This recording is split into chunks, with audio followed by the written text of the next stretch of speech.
너희가 나를 사랑하면 나의 계명을 지키리라. 내가 아버지께 구하겠으니 그가 또 다른 보혜사를 너희에게 주사 영원토록 너희와 함께 있게 하리니 그는 진리의 영이라. 세상은 능히 그를 받지 못하나니 이는 그를 보지도 못하고 알지도 못함이라. 그러나 너희는 그를 아나니 그는 너희와 함께 거하시며 또 너희 속에 계시겠음이라. 내가 너희를 고아와 같이 버려두지 아니하고 너희에게로 오리라.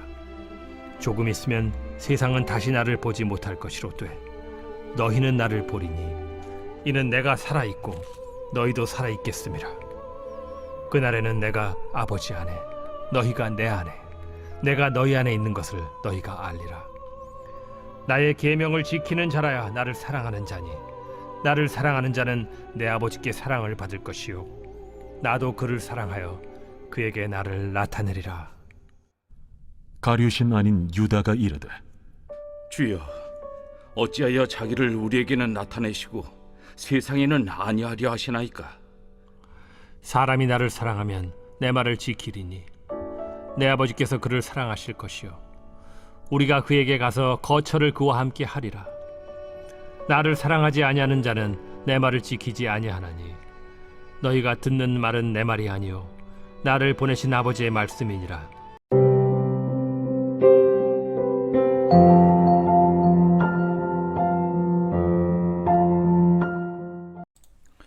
여러분 반갑습니다. 오늘도 큐티로 여는 기막힌 하루입니다. 본 말씀 요한복음 14장 15절부터 24절의 말씀입니다. 어제 말씀에서 예수님은 마음에 근심으로 가득 차 있는 제자들 향해 하나님을 믿고 예수님을 믿을 것을 말씀하셨습니다. 자, 그런데 오늘 말씀에서 예수님은 우리가 마음에 근심하지 말아야 될 또 다른 이유와 대안을 말씀해 주십니다. 바로 그분이 또 다른 보혜사 성령님이십니다. 다른 보혜사는 헬라어로 우리와 함께 계신 분, 우리를 도와주신 분, 우리를 위해 대언하시는 분, 그리고 우리를 위로해 주시는 분의 의미합니다. 비록 예수님은 십자가의 사역을 마치시고 하늘로 올라가시지만 예수님의 뒤를 이어 우리를 도우시기 위해서 또 다른 분이 오시는데 바로 그분이 성령 하나님이십니다. 자, 그러면 우리의 보혜사 성령께서 우리를 어떻게 도와주십니까? 먼저 첫 번째로 성령님은 우리를 진리 가운데로 인도해 주십니다. 자, 오늘 15절부터 17절의 말씀입니다. 너희가 나를 사랑하면 나의 계명을 지키리라. 내가 아버지께 구하겠으니 그가 또 다른 보혜사를 너희에게 주사 영원토록 너희와 함께 있게 하리니 그는 진리의 영이라. 세상은 능히 그를 받지 못하나니 이는 그를 보지도 못하고 알지도 못함이라. 그러나 너희는 그를 아나니 그는 너희와 함께 거하시며 또 너희 속에 계시겠음이라. 아멘. 자, 오늘 본문의 17절의 말씀에서 예수님은 장차 이 제자들을 돕기 위해 오실 성령님의 또 다른 이름을 가르쳐 주시는데 그가 바로 진리의 영이라고 말씀하십니다. 여러분, 우리가 보통 성령님을 생각할 때 이 성령님을 기도와 연결짓는 경향이 있습니다. 기도를 열심히 해서 방언받는 것이 바로 성령 충만이라고 생각하는 것입니다. 여러분, 그러나 진정한 성령 충만은 말씀 충만입니다. 말씀 충만이 성령 충만입니다. 왜냐하면 성령님은 진리의 영이시기 때문입니다. 여러분, 성경을 보면 성령의 역사는 언제나 말씀과 함께 일어나는 것을 볼 수가 있습니다. 누가복음 24장에 보면 예수님께서 부활하신 후 엠마오로 가는 두 제자를 만나셨습니다. 자, 그런데 그때 예수님께서 두 제자와 함께 걸어가시면서 성경을 풀어 가르쳐 주셨습니다. 그러자 성경을 보면 그 말씀을 들은 이 제자들의 마음이 뜨거워졌다 라고 합니다. 자, 그런데 여기서 이 뜨겁다의 헬라어 카이오는 불타오르다 라는 뜻인데 바로 이것이 그들 안에 성령 충만이 일어나는 모습을 묘사하는 표현인 것입니다. 여러분, 이렇게 성령님은 진리의 영이시고 진리와 언제나 함께 하십니다. 그래서 성령 충만의 비결은 바로 말씀으로 충만해지는 것이죠. 그러므로 우리 안에 성령님이 계신다면 우리가 해야 될 일은 말씀을 붙잡는 것입니다. 예수님은 너희가 나를 사랑한다면 내 계명을 지킬 것이다 라고 말씀하시죠. 여러분, 그렇기 때문에 성령 충만과 하나님의 말씀은 언제나 비례합니다. 우리 안에서 성령님이 역사하신다면 우리가 그 말씀을 펴서 읽고 듣고 지키게 되어 있는 것입니다. 여러분, 어떤 분들은 내가 말씀을 들어도 알아듣기 힘들고 또 큐티를 해도 깨달아지는 것이 없다고 하시는 분들이 있습니다.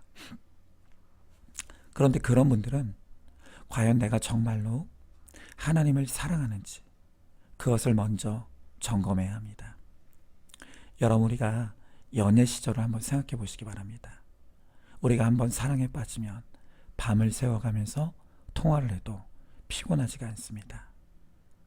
사랑하면 나의 시간과 감정을 아낌없이 쏟아부어서 서로를 알아가고 싶습니다. 여러분, 하나님을 사랑하는 것도 마찬가지입니다. 하나님을 사랑하면 하나님을 알고 싶습니다. 그래서 그 말씀을 펴고 읽고, 그래서 하나님을 알아가는 일에 우리의 시간과 정성과 감정을 아끼지 아니하게 됩니다. 자, 그런데 우리는 어떻습니까? 우리의 하루가 24시간이라고 하는데 과연 그 하루 동안 말씀을 읽고 묵상하는데 우리의 시간을 얼마나 드리고 있습니까? 시간의 11조는 고사하고 101조, 단 24분도 큐티하는 일에 힘쓰지 않는 분들이 허다합니다. 그러면서 우리는 말씀이 안 들린다, 안 깨달아진다고 아우성을 치는 것입니다. 여러분, 우리는 말씀이 어렵다고 생각하지만 예수님은 그것이 사랑의 문제라고 진단하시는 것입니다. 여러분, 오늘 주님은 너희가 나를 사랑한다면 내 계명을 지킨다고 하십니다. 우리가 말씀이 안 들리고 안 깨달아진다고 불평하기 전에 우리가 하나님을 얼마나 사랑하는지, 그리고 이 말씀을 얼마나 사랑하는지를 돌아봐야 합니다. 여러분, 그러나 이 사랑도 우리의 힘으로 하는 것이 아니라고 했습니다. 바로 성령께서 우리를 도와주셔야 사랑할 수 있는 힘도 마음도 생깁니다. 그래서 이 시간 우리를 도우시는 성령님께 간구하시기 바랍니다. 우리 안에도 하나님 사랑하는 마음이 생기기를, 그래서 말씀을 사랑하고 사모함으로 말씀의 은혜를 누리기 위해서 정말 간구와 기도를 드리시기 바랍니다. 그러면 성령께서 우리 안에 역사하셔서 우리를 풍성한 진리의 은혜로 인도해 주실 것입니다. 자, 한번 질문해 봅니다. 성령 충만을 사모하십니까? 성령 충만의 비결은 말씀 충만입니다. 나는 얼마나 하나님의 말씀을 사랑하고 사모하고 있습니까?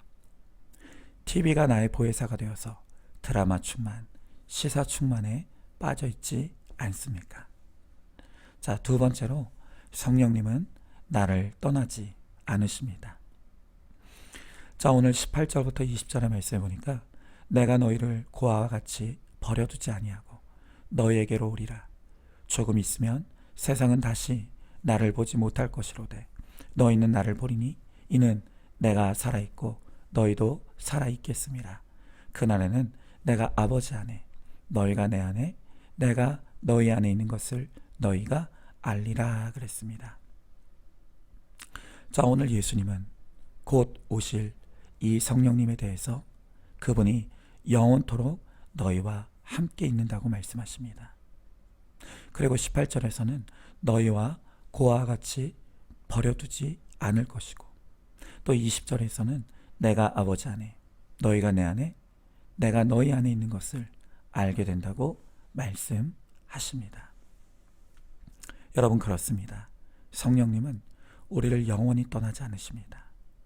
우리를 고아와 같이 내버려 두지 않으십니다. 그리고 성령님은 우리 안에 우리와 함께 계십니다. 여러분, 이것이 얼마나 중요한 약속인지 모릅니다.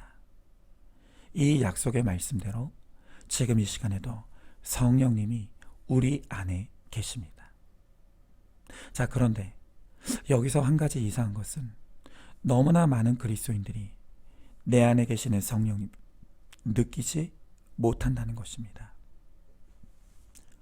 오히려 심지어 하나님이 나를 버리시고 떠나셨다는 이 고아의 감정을 느끼는 그리스도인들도 너무나 많다는 것입니다. 자, 여러분, 무엇이 문제입니까? 하나님의 약속의 말씀이 잘못된 것입니까? 아닙니다. 하나님의 말씀은 틀리지 않습니다. 약속은 변하지 않습니다. 그렇다면 문제는 나에게 있다는 것을 깨달아야 합니다.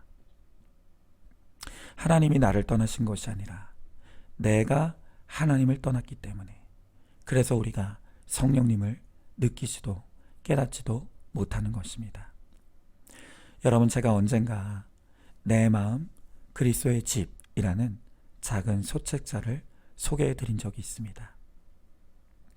그 책이 우리에게 주는 중요한 깨달음은 예수님이 내 안에 계시는가가 아니라 그 예수님이 어떤 분으로 내 안에 계시느냐, 이것이 중요하다는 것입니다. 여러분, 분명히 내가 예수님을 믿고 영접할 때 주님께서 우리 안에 찾아오셨습니다.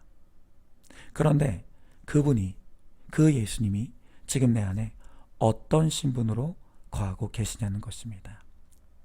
여러분, 많은 그리스도인들이 예수님을 손님으로 취급합니다. 그래서 평상시에는 주님을 찾지도 부르지도 않습니다. 심지어 우리 예수님을 따돌리기도 합니다. 그러다가 정작 내가 급할 때에만 하나님은 어디 계시냐고, 예수님 어디 계시냐고 찾고 있는 것입니다. 여러분, 그런 사람에게는 예수님이 깨달아지지 않습니다. 느껴지지 않는 것입니다. 내 안에 계시는 주님을 나의 주인으로 영접한 사람들, 바로 그들에게 하나님은 어디에나 계시고 항상 계시는 것입니다. 여러분, 그러니까 같은 주님을 믿어도 그 주님을 나의 손님으로 영접했느냐, 아니면 내 인생의 주인으로 영접했느냐에 따라 우리가 예수님을 느끼는 것이 너무나 달라지는 것입니다. 여러분, 나의 귀는 온통 세상의 시끄러운 소리들에 귀 기울이고 있습니다. 그러면서도 왜 하나님 나에게 말씀하지 않느냐고 하면 안 되는 것입니다. 하나님이 말씀하시지 않는 것이 아니라 하나님은 지금도 외치고 계시는데 내가 세상의 시끄러운 소음에 빠져 있느라 그 하나님의 음성을 듣지 못하는 것입니다. 여러분, 이미 성령님은 나를 도우시기 위해 만반의 준비를 다 하고 계십니다. 그렇다면 내가 성령님께 가야 합니다. 마음으로, 생각으로, 삶으로 하나님을 멀리 떠나 있던 나를 하나님께로 돌이켜야 합니다. 자, 그러면 하나님께로 돌이킨다는 것이 구체적으로 무엇을 의미합니까? 바로 큐티의 자리로 돌아가는 것입니다. 여러분, 큐티의 자리에서 일단 우리 시간에 100일조부터 시작해 보시기 바랍니다. 하루에 단 24분만이라도 큐티를 펴고 성령님의 도우심을 구하며 큐티해 보시기 바랍니다. 그러면 반드시 말씀 속에서 나에게 외치시는 하나님의 음성을 듣게 될 것입니다. 또한 우리가 하나님께로 돌이킨다는 것은 공동체로 들어오는 것입니다. 이제 코로나가 끝난 지 오래되었습니다.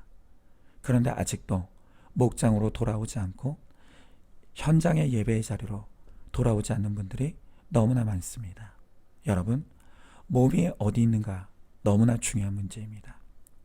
우리의 몸이 있는 곳에 마음도 있다고 했습니다. 그리고 몸이 멀어지면 마음도 멀어진다고 했습니다.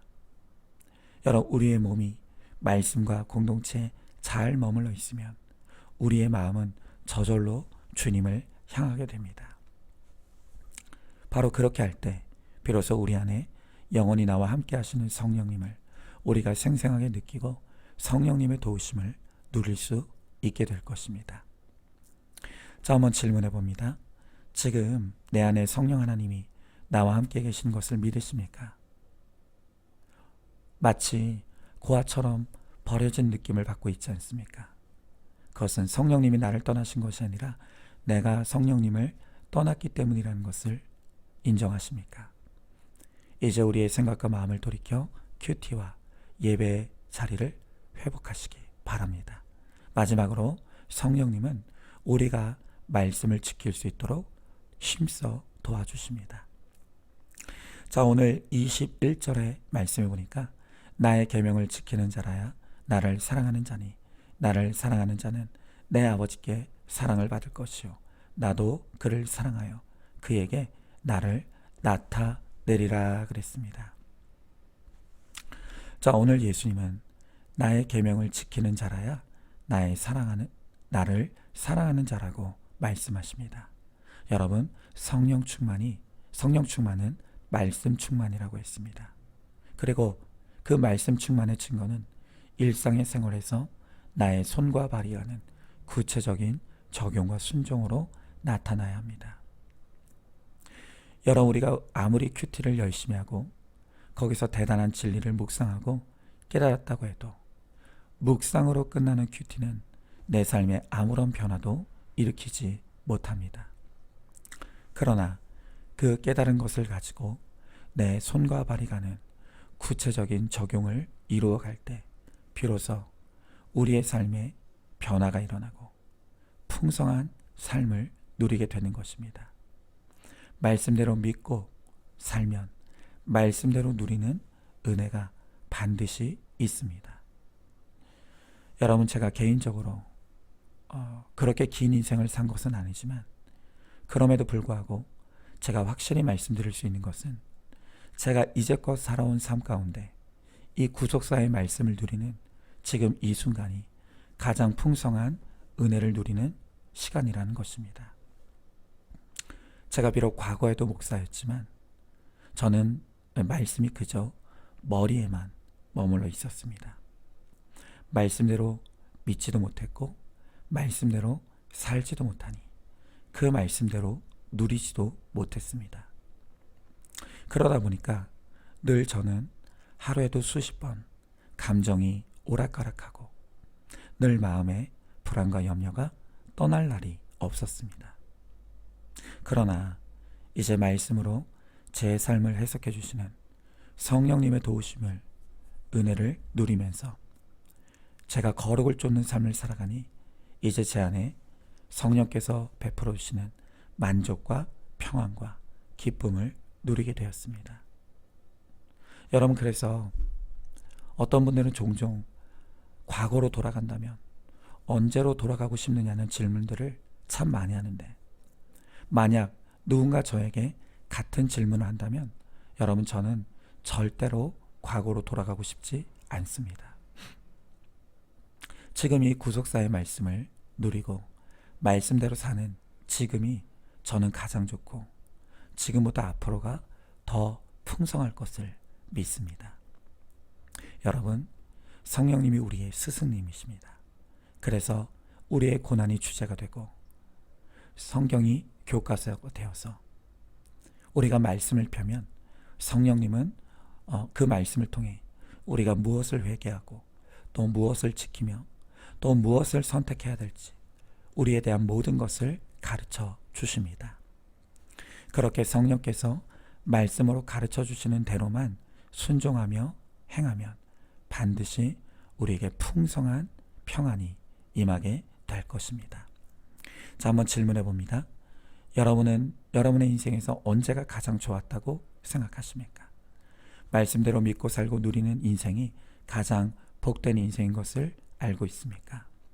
말씀을 묵상하고 구체적인 적용과 순종으로 나아감으로 가장 풍성한 평안을 누리시기를 축복합니다. 자, 오늘도 3월 15일 보석상자입니다.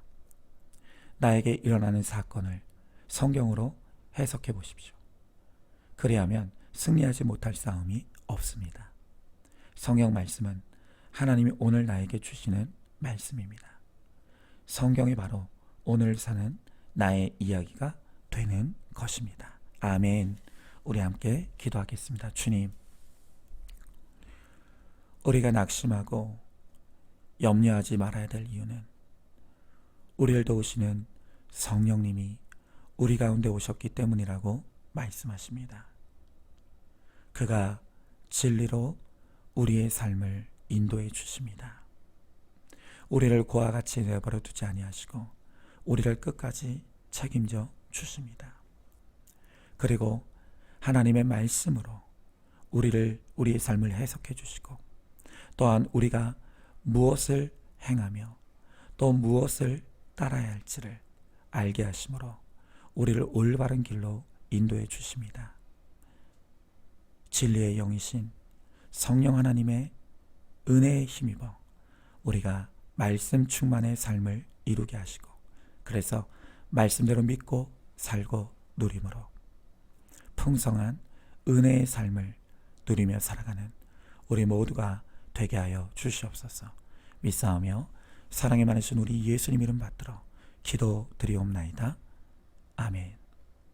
오늘도 큐티로 기막힌 하루를 살아내는 하늘가족 공동체 우리 모든 성도님 되시기를 주님의 이름으로 축복합니다.